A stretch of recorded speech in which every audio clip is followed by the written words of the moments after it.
The commonest causes of wheeze in young children in developing countries are acute respiratory infections, such as cough and cold, bronchiolitis and pneumonia, and asthma. Since pneumonia is a major cause of death in young children in most developing countries, it is particularly important always to consider this diagnosis in children with wheeze.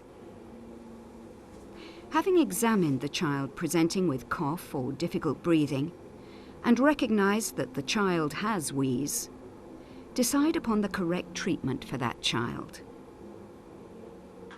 Wheeze is caused by narrowed air passages. In most children, this is due to inflammation of the airways and a spasm in the muscles in the walls of the airways. This spasm should respond to treatment with a bronchodilator. A bronchodilator is a drug that helps these children breathe more easily by opening the air passages of the lungs and relaxing the bronchospasm. An essential step in the assessment of children with wheeze is to look at the response to bronchodilator treatment. It is important that small hospitals have not only oral salbutamol for the treatment of mild wheeze, but also a rapid-acting bronchodilator available. Rapid-acting bronchodilators produce a response within 15 minutes, allowing you to make an assessment of the child's wheeze within a short time. They are particularly useful in treating children with severe wheeze and in helping to decide the cause of the wheeze. Those who respond to bronchodilator treatment are likely to have asthma, whereas those who do not are more likely to have pneumonia or bronchiolitis. It is therefore important that rapid-acting bronchodilators be available in health centres and small hospitals, that the right equipment be available to use them properly, and that doctors, nurses and other health workers are trained to administer them correctly.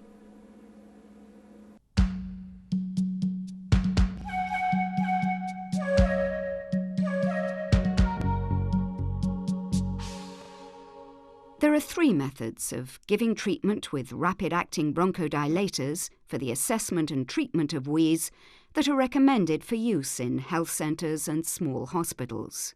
These are the inhalation of a salbutamol aerosol or mist using a metered dose inhaler or a nebulizer, or through the injection of epinephrine, also known as adrenaline. In most circumstances, inhalation using an aerosol is the most effective and safest method of delivery.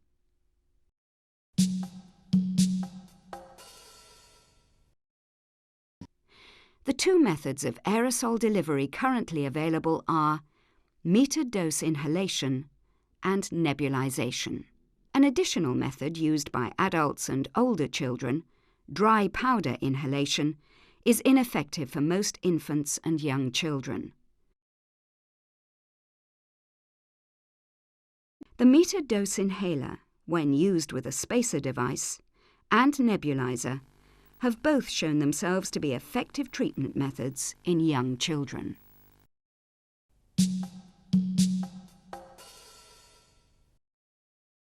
Most children under 7 or 8 years of age will be unable to use metered dose inhalers effectively when they are wheezing. This is because they are not able to time their breathing correctly to breathe in the salbutamol aerosol when it is delivered by the metered dose inhaler. However, metered dose inhalers can be successfully modified for use by infants and young children with the addition of a spacer device. The jet of spray provided by the metered dose inhaler is trapped in the spacer chamber. The propellant evaporates, leaving only the bronchodilator particles. The small particles are more likely to reach deeper into the child's airways and so be more effective at relieving the wheeze. The metered dose inhaler is placed into the end of the spacer device. The inhaler is depressed twice to generate 2 puffs. The child is instructed to take 5 full breaths with the mouth closed around the mouthpiece. The spacer device creates a reservoir of spray for the child to breathe. It removes the need for the child to breathe in at the moment the inhaler is depressed. A spacer device with a mask can be used with young children who cannot use a mouthpiece. If commercially manufactured spacer devices are not available, it is quite simple to make your own. Very effective spacer devices can be easily made from 1/2 or 1 litre plastic bottles. However, plastic spacer devices can build up an electrostatic charge.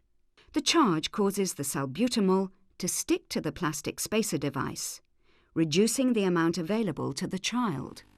Washing the spacer device in a household detergent solution or soap before use can stop this occurring.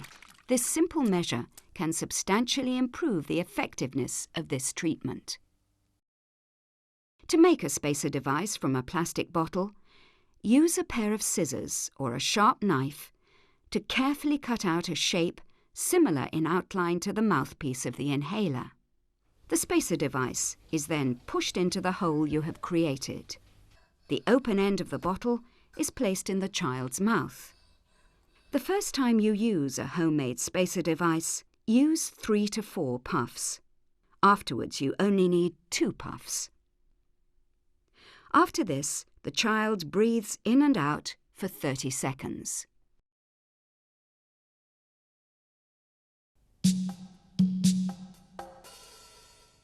The nebulizer consists of a container into which a liquid mixture of salbutamol and water is placed. The salbutamol and water is placed here.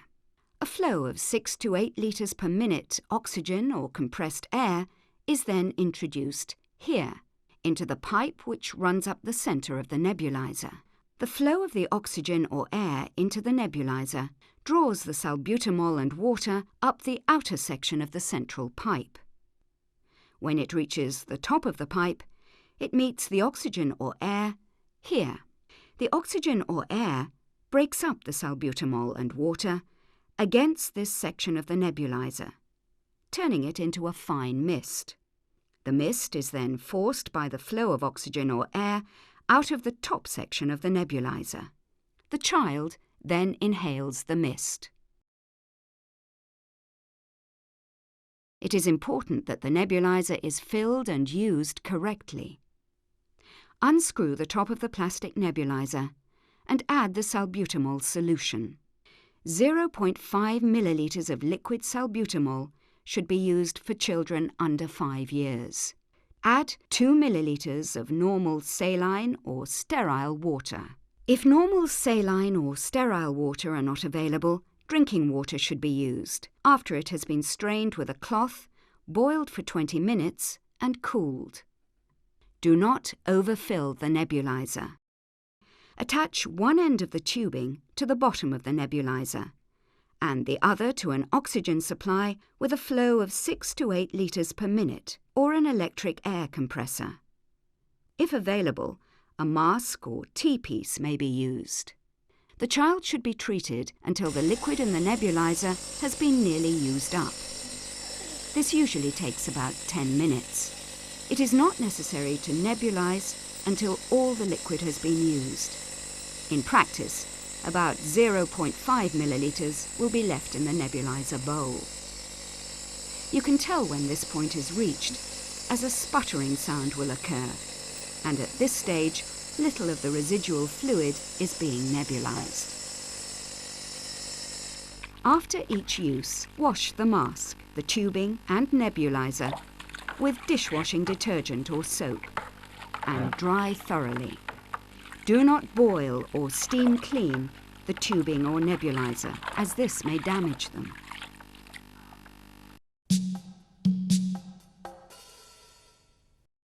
Subcutaneous epinephrine, which is also known as adrenaline, is given to young children by subcutaneous injection.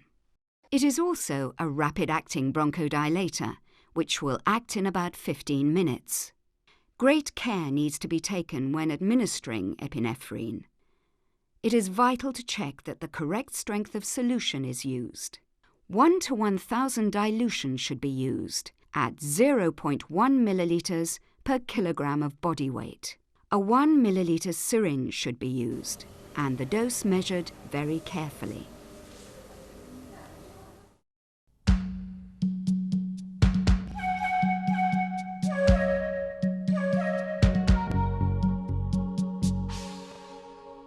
Reassess the child after 15 minutes. A child with the first episode of wheezing and no respiratory distress after nebulization can usually be managed at home with oral salbutamol and supportive care only. If the child is still in respiratory distress or has recurrent wheezing, give salbutamol by metered dose inhaler or by nebulizer. If salbutamol is not available, give the child subcutaneous epinephrine. Reassess the child after another 15 minutes to determine subsequent treatment. If the respiratory distress has resolved and the child does not have fast breathing, advise the mother on home care with oral salbutamol syrup or tablets. If the respiratory distress persists, admit the child to hospital for treatment. If the child has central cyanosis or is unable to drink, the child should be admitted to hospital for treatment. All the techniques shown in this video have a role in the management of wheeze in young children. In terms of ease of administration, availability and cost, metered dose inhaler and spacer devices may be the most appropriate method for administering a rapid-acting bronchodilator to young children with wheeze in outpatient facilities. However, in making your choice, you must consider any local factors which may influence your decision. Getting big breathing. Implementing the recommended procedures in this video will allow the correct treatment of wheeze in children with cough or difficult breathing. This is an essential element in the management of children with an acute respiratory infection and acute wheeze.